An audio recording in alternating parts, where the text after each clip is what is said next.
اور یہی وجہ ہے کہ عالمی برادری میں ہماری ساکھ ختم ہو کر رہ گئی۔ 2018 کے انتخابات کے بعد متعدد ملکی اور غیر ملکی اداروں کی طرف سے انتخابی عمل کی شفافیت پر سوالات اٹھائے گئے۔ میں تو جیل میں تھا، لیکن خبریں مجھے سب ملتی رہی ہیں۔ بعض نے تو ان سیٹوں کی تعداد بھی بتائی جہاں دھاندلی کی وجہ سے نتائج تبدیل کر دیے گئے۔ ان حلقوں کی اتنی تعداد ہے کہ اگر ان میں دھاندلی کے ذریعے نتائج تبدیل نہ کیے جاتے تو بیساکھیوں پر کھڑی یہ حکومت کبھی بھی وجود میں نہیں آ سکتی تھی۔ آج قوم جن حالات سے دوچار ہے اس کی بنیادی وجہ وہ لوگ ہیں جنہوں نے عوام کی رائے کے خلاف نااہل حکمرانوں کو ملک پر مسلط کیا۔ انتخابات ہائی جیک کر کے اقتدار چند لوگوں کو منتقل کر دینا بہت بڑی بددیانتی اور آئین شکنی ہے۔ ہم چند روپوں کی خاطر ڈاکہ ڈالنے والوں کے لیے تو بڑی سے بڑی سزا کا تقاضا کرتے ہیں، لیکن عوام کے حقوق پر ڈاکہ ڈالنا کتنا سنگین جرم ہے، کیا کسی نے سوچا ہے؟ معزز خواتین و حضرات، کیا میں یہ پوچھنے کی جسارت کر سکتا ہوں کہ 2018 کے انتخابات میں گھنٹوں RTS کیوں بند رکھا گیا؟ گنتی کے دوران پولنگ ایجنٹس کو کیوں نکال باہر کیا گیا؟ انتخابات میں دھاندلی کیوں کر کی گئی؟ کس کے کہنے پر کی گئی؟ کس کے لیے کی گئی؟ اور کون سے مفادات کے لیے کی گئی؟ اس میں سابق چیف الیکشن کمشنر اور سیکرٹری الیکشن کمیشن کو بھی جواب دینا ہوگا، اور جو لوگ بھی دھاندلی کے ذمہ دار ہیں ان سب کو حساب دینا ہوگا۔ محترم قائدین کرام، جناب چیئرمین، اس نااہل حکومت نے 2 سالوں میں پاکستان کو کہاں سے کہاں پہنچا دیا ہے، اس کا کوئی اندازہ کر سکتا ہے؟ پاکستان کی معیشت بالکل تباہ ہو چکی ہے، یا جو کہتے ہیں نا کہ پاکستان کی معیشت تباہ ہو رہی ہے، نہیں، بات اس سے بہت آگے چلی گئی ہے۔ پاکستان کی معیشت بالکل تباہ ہو چکی ہے۔ 5.8% کی شرح ترقی سے آگے بڑھتا ہوا پاکستان آج 0 سے بھی نیچے جا چکا ہے۔ پاکستانی روپیہ بھارت اور بنگلہ دیش ہی نہیں، افغانستان اور نیپال سے بھی زیادہ نیچے گر چکا ہے۔ جس مہنگائی پر ہم نے مکمل قابو پا لیا تھا وہ آج کئی گنا بڑھ چکی ہے۔ غریب اور متوسط گھرانوں کے لیے 2 وقت کی روٹی بھی محال ہو چکی ہے۔ بجلی اور گیس کے بل اب عام آدمی پر بم بن کر گرتے ہیں۔ آپ کبھی اندازہ کیجئے، واقعتاً بم بن کے گرتے ہیں۔ پچھلے 2 سالوں میں 1.5 کروڑ لوگ غربت کی سطح سے نیچے جا چکے ہیں، اور 1 کروڑ نوکریوں کا جھانسا دینے والے 1 کروڑ 20 لاکھ لوگوں کا روزگار چھین چکے ہیں۔ اس نالائق حکومت نے ہر معاملے پر یو ٹرن لیا ہے۔ آج سرمایہ کاری بالکل ختم ہو چکی ہے۔ سی پیک سخت کنفیوژن کا شکار ہے۔ قرضے ختم کر دینے کا دعویٰ کرنے والوں نے 2 سال کی قلیل مدت میں قرضوں میں اتنا اضافہ کر دیا ہے کہ پچھلے تمام ریکارڈ ٹوٹ گئے ہیں. یہ میں فیکٹس اور فگرز سے ساری بات بتا رہا ہوں. اور اس کے باوجود کوئی ایک بھی بڑا ترقیاتی منصوبہ شروع نہیں کیا جا سکا. وہ پاکستان جس کے بارے میں بین الاقوامی ادارے یہ پیش گوئی کر رہے تھے کہ اگلے چند سال میں یہ دنیا کی سب سے بڑی 20 معیشتوں یعنی G20 میں شامل ہو جائے گا، آج معاشی طور پر مفلوج ہو کر رہ گیا ہے.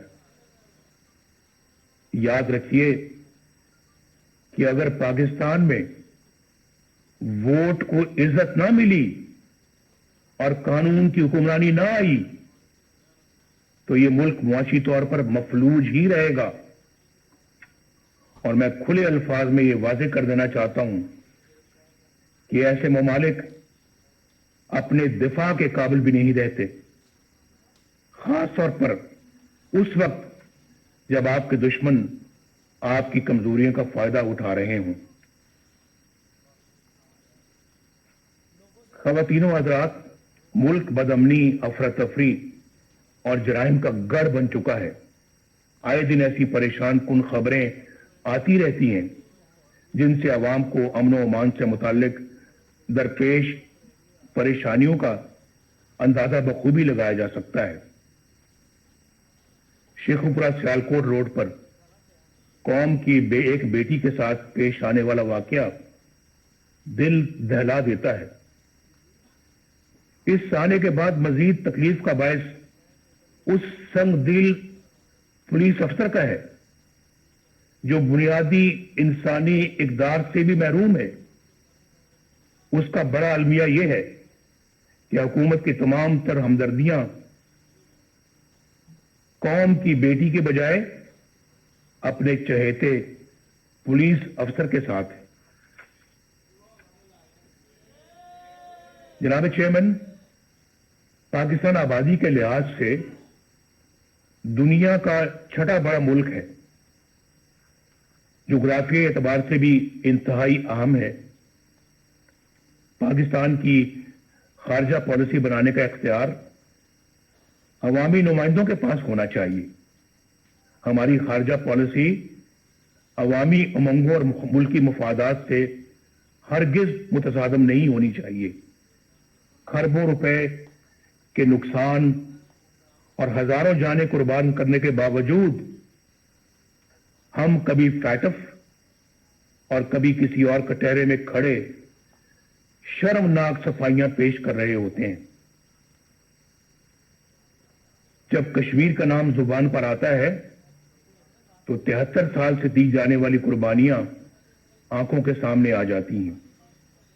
کشمیری عوام پر مظالم کا سلسلہ تو کئی سالوں سے جاری ہے، مگر کشمیر کو ہڑپ کرنے کا حوصلہ آج تک کسی کا نہیں ہوا.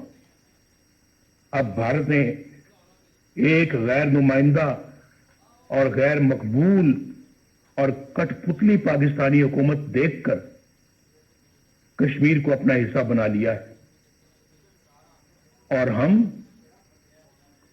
احتجاج بھی نہ کر سکے. دنیا تو کیا اپنے دوستوں کی حمایت بھی نہ حاصل کر سکے. آخر ایسا کیوں ہے؟ کیوں ہوا ایسے؟ کیوں ہم عالمی تنہائی کا شکار ہو گئے؟ کیوں آج ہماری بات دنیا سننے کے لیے تیار نہیں ہے؟ کیوں ہمارے درینہ اور شانہ بشانہ کھڑے ہونے والے ساتھی ممالک کیوں ہم سے دور ہو گئے؟